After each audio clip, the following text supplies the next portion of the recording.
Prince Harry's silence? Oh honey, it wasn't noble. It wasn't dignified. It was forced. The man didn't choose to stay quiet. Reality gagged him. For months, he hid behind slick lawyers, PR gurus, and those carefully staged California smiles, pretending nothing could touch him. Pretending those precious titles, the last crumbs of royal privilege, were untouchable. But let's spill it straight. One by one, his walls came crashing down. Every single one of his 5 appeals, yes, 5 separate desperate attempts, got tossed out. Boom, gone. Not a single judge, not a single committee, not a single MP wanted to side with him. The world saw through his act. The wronged prince image he clung to shattered like fine glass. It wasn't just a legal defeat, darling. It was a statement. The magic shield of royalty was gone. Parliament didn't just rule, they steamrolled. They made it clear, no more excuses, no more delay games, no more royal safety net for Harry, and their ruthless move, the removal of title bill. It sliced right through the last bit of royal armor he had left. Now let's be real. For Harry, titles aren't just fancy words. They're the only thing keeping him relevant. Strip those away, and he's just another celebrity with an expensive security bill. And watching Parliament move at lightning speed to pull that rug out from under him? Whew!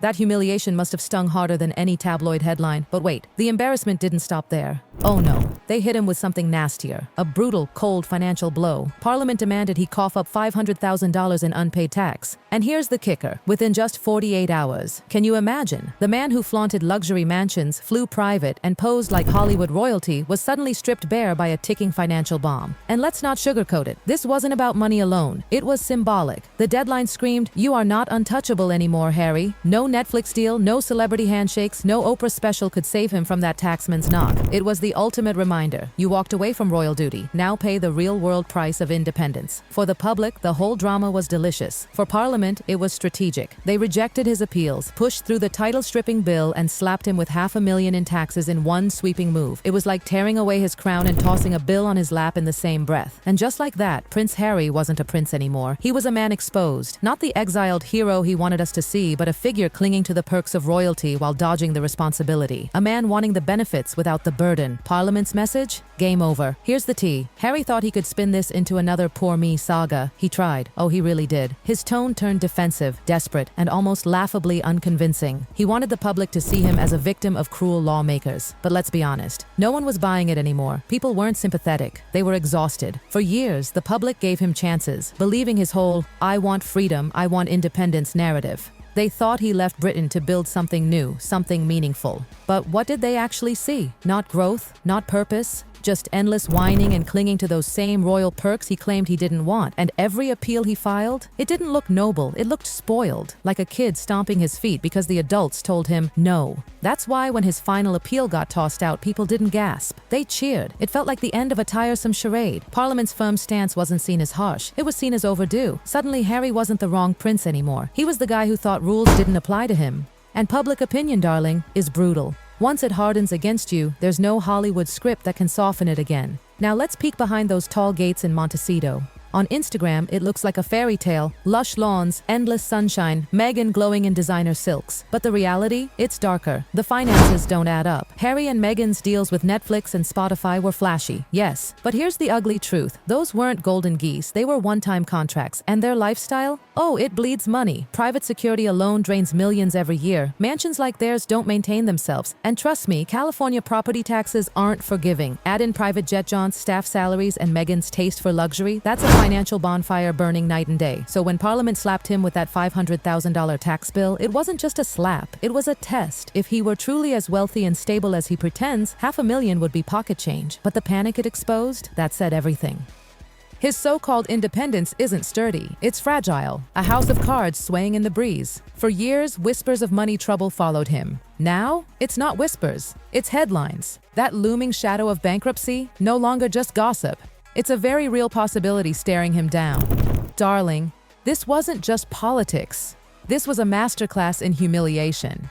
Parliament didn't nibble around the edges of Harry's life. They went straight for the jugular. First, the title removal bill, a symbolic guillotine slicing through the last shreds of his Prince Harry identity. Then the tax bill, the financial chokehold delivered with ruthless precision. It was checkmate. Plain and simple. Think about it. Without those titles, what is Harry's brand really worth? Hollywood may love a royal rebel, but a rebel without a crown? That's just another celebrity in a crowded California sea. Strip the titles and suddenly his interviews, his podcasts, his memoirs, they lose half their sparkle. He's no longer His Royal Highness. He's just Harry from Montecito. And the money move? Oh, Parliament knew exactly what they were doing. They didn't give him months to wriggle out of it. They gave him 48 hours. That's not time to negotiate, that's time to panic. It forced him into the harshest spotlight of all, accountability, something he's dodged his entire life. The devastating part? It worked. Overnight, Harry went from privileged exile to cornered man. His carefully crafted image collapsed in one political maneuver. And let's not forget the other players in this drama, the royal family,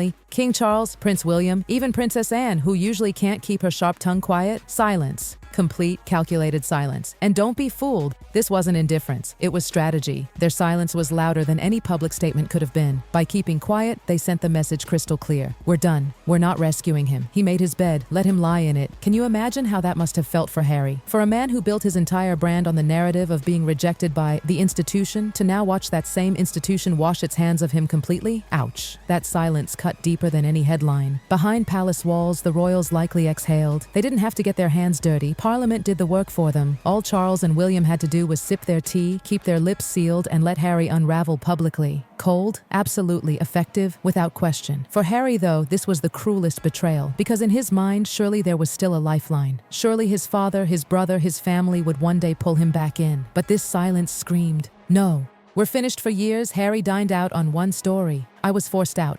I was the victim. I had no choice but to leave the cruel institution. He repeated it everywhere. In TV interviews, Netflix specials, podcasts, even in that tear-soaked memoir, and for a while, people believed him. But reality has a way of catching up. With every appeal tossed aside, with every brutal bill from Parliament, that story fell apart. He wasn't pushed out. He walked away. He wasn't an innocent prince stripped of privilege. He was a man trying to cling to benefits he'd abandoned. That's why the public sympathy dried up like spilled champagne on hot concrete. His victim card expired. People saw it for what it was, entitlement disguised as pain. Parliament didn't crush a poor exile. They crushed a man who wanted all the perks with none of the duties. And here's the twist. The collapse of that narrative hurt him more than losing his titles. Because without the story of victimhood, Harry's entire public persona crumbles. What's left when the sympathy runs out? Accountability. And oh boy, that's one weight he's never learned to carry. This is where it gets tragic. Strip away the titles, strip away the public's patience, strip away the family loyalty. What's left of Prince Harry? Nothing steady, nothing secure. He's a man adrift. Once upon a time, his identity was built on tradition, duty, and the monarchy's unshakable anchor. But he threw that away. So he tried to rebuild on Hollywood glitz, red carpets, podcasts, Netflix deals. But Hollywood is fickle. It doesn't wait for your therapy sessions or your excuses. One flop, one bad headline, and you're yesterday's news. And that's where Harry sits now, caught between two worlds and belonging to neither. He's too detached from the monarchy to be truly royal, yet too entitled and awkward to survive as just another American celebrity. The result? Isolation, vulnerability, irrelevance creeping in with every passing week. Because let's face it, what's sadder than a man once called a prince, reduced to clinging to fading fragments of fame? His downfall isn't just about lost titles, a celebrity without a role,